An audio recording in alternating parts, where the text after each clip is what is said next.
konsekuensi moral, tidak bisa juga dia mengangkat anak lalu tidak memberikan perlakuan yang sama terhadap anak yang lain, ya, atau dibeda-bedakan. Itu nggak bisa juga, ya. Jadi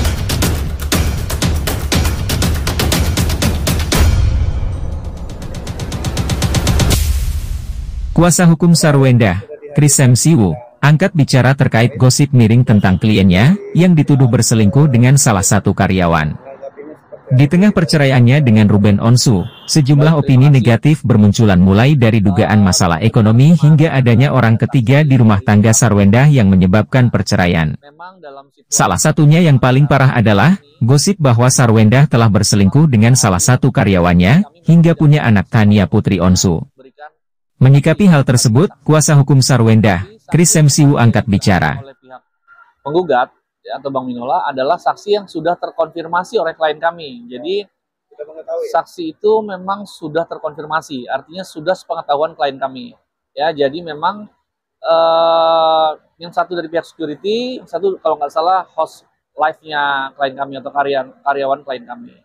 Nah, jadi memang apa yang mereka sampaikan memang apa adanya, ya. Jadi memang mereka memang mendengar, mengetahui bahwa memang pertengkaran itu memang ada, ya, seperti apa yang disampaikan Bang Minola. Nah, artinya tidak ada keberatan terkait keterangan dari saksi ini ya, dari pihak dan dari pihak Sarwenda tidak ada karena memang sudah terkonfirmasi oleh klien kami.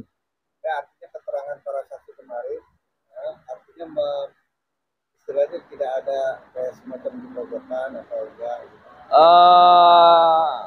Tim yang melihat atau yang mengetahui jalan persidangan juga menyampaikan bahwa saksi ini hanya mengetahui proses pertengkaran-pertengkarannya, ya. Jadi tidak ada pihak-pihak lain yang disebutkan oleh para saksi. Jadi kami sebagai tergugat juga tidak tidak keberatan dengan saksi yang dihadirkan kemarin. Komunikasi sendiri kemarin cukup dikonfirmasi ke Sarwenda dengan dua Ruben, komunikasinya tetap berjalan. Ya, komunikasi klien kami dengan klien Bang Minola ya atau Sarwenda dengan Ruben baik, ya. Terlebih juga mengkomunikasikan masalah anak. Anak juga mereka mengkomunikasikan dengan baik, ya. Kami sebagai pengacara antara penggugat dan tergugat juga komunikasinya baik, ya.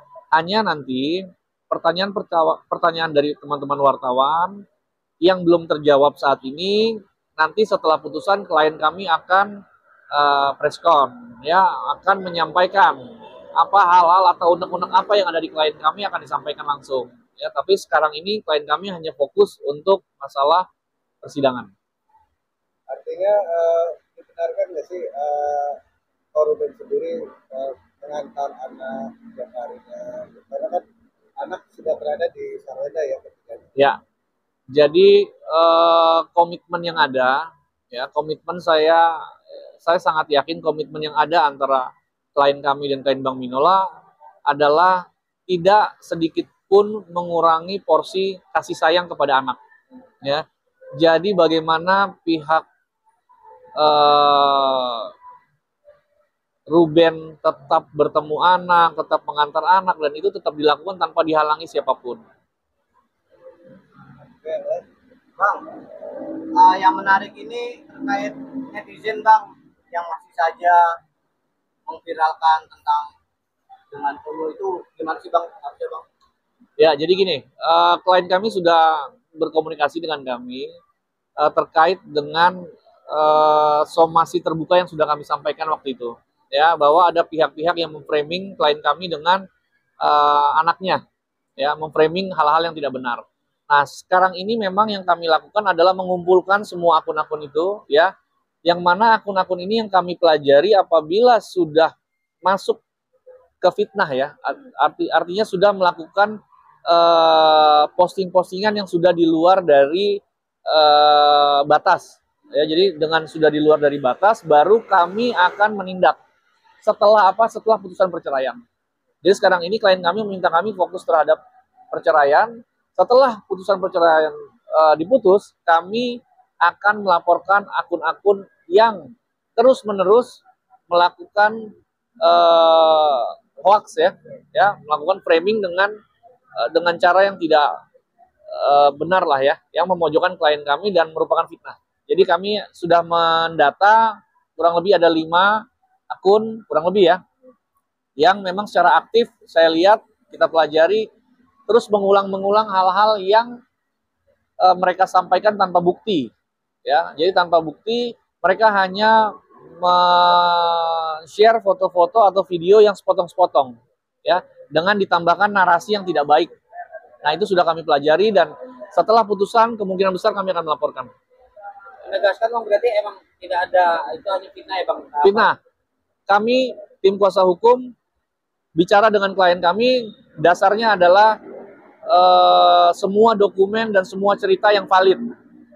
Jadi kami bisa sampaikan dengan dokumen dan cerita yang valid, semua yang disampaikan terkait hoaks antara klien kami dengan anaknya, ya, itu adalah 1000% hoaks. Ya, jadi yang kami sampaikan hoaks atau keyakinan kami itu didasarkan pada bukti dan saksi. Jadi itu memang benar-benar hoaks yang dilakukan oleh orang-orang tidak bertanggung jawab, yang jadi, kami akan laporkan nantinya. Jadi perceraian ini tidak ada sangkut paut hubungannya dengan hoaks yang hubungan sama. Ya, memang sekarang ini ada hoaks dua. Yang pertama terkait anak, yang kedua hoaks terkait pihak ketiga, orang ketiga. Yang orang ketiga 1000% juga kami sampaikan bahwa klien kami sama sekali tidak memiliki orang ketiga yang menyebabkan alasan perceraian. Karena apa? Kita bisa lihat di dalam gugatannya, itu pun tidak mempermasalahkan atau tidak menyampaikan hal-hal terkait orang ketiga. Artinya, itu juga tidak benar gitu ya. Artinya orang ketiga itu tidak ada, karena di dalam gugatan pun tidak ada pembicaraan orang ketiga gitu. Jadi maksud sama tim blognya itu juga beritanya hoax. Itu hoax, hoax. 1000% saya sampaikan itu hoax. Ya. Nah, mengetahui itu psikis dari Sarwenda sendiri seperti apa Pak? Awalnya? Ya, kalau bicara soal psikis ya, yang namanya ibu rumah tangga pasti secara psikologis tidak lebih kuat dari seorang suami, ya, karena dasarnya adalah seorang perempuan, ya. Bagaimana seorang perempuan itu kan harkatnya kan harus kita lindungi, lebih lemah dari seorang suami atau lebih lemah dari laki-laki gitu ya.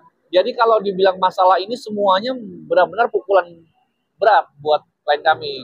Tetapi klien kami berusaha tetap menjadi pribadi yang sehat lah ya, yang sehat secara pikiran. Ya. Jadi dengan sehat secara pikiran dia bisa menjadi seorang ibu yang baik. Ya, jadi kalau dibilang terpukul, dia terpukul. Baik mulai dari mungkin masalah ceraian, ya, masalah hoaks yang ada gitu ya. Tetapi ya dia berprinsip lah. Saya lihat memang klien kami berprinsip dan dia harus fight terhadap situasi yang ada. Jadi ya seperti itu memang kondisinya. Bang, lalu kalau kabar ini makin ramai, gimana bang sikap dari Wenda sendiri kepada Onyo bang? Apakah masih tetap kasih sayang seperti lama atau megang agak jarak gitu, karena itu takut kita akan miring lagi gitu? Ya, saya pikir itu ranahnya adalah ranah seorang ibu terhadap anak, ya. Jadi nanti bisa ditanyakan setelah putusan, ya. Begini, dalam hal seseorang mengangkat anak punya konsekuensi hukum dan konsekuensi moral, ya. Konsekuensi hukum, dia tidak bisa seenaknya pada saat mengangkat anak lalu dia langsung membuang anak itu, nggak bisa, ya. Itu konsekuensi hukum, ya. Dan itu ada aturan hukum yang berlaku.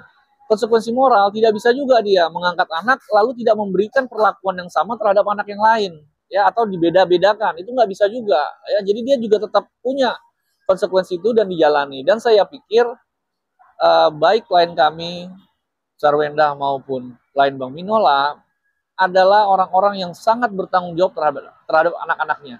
Ya, jadi kalau ditanya bagaimana perlakuannya, saya pikir mereka tetap akan memperlakukan anaknya seperti anak kandungnya. Ya, tidak ada yang berbeda.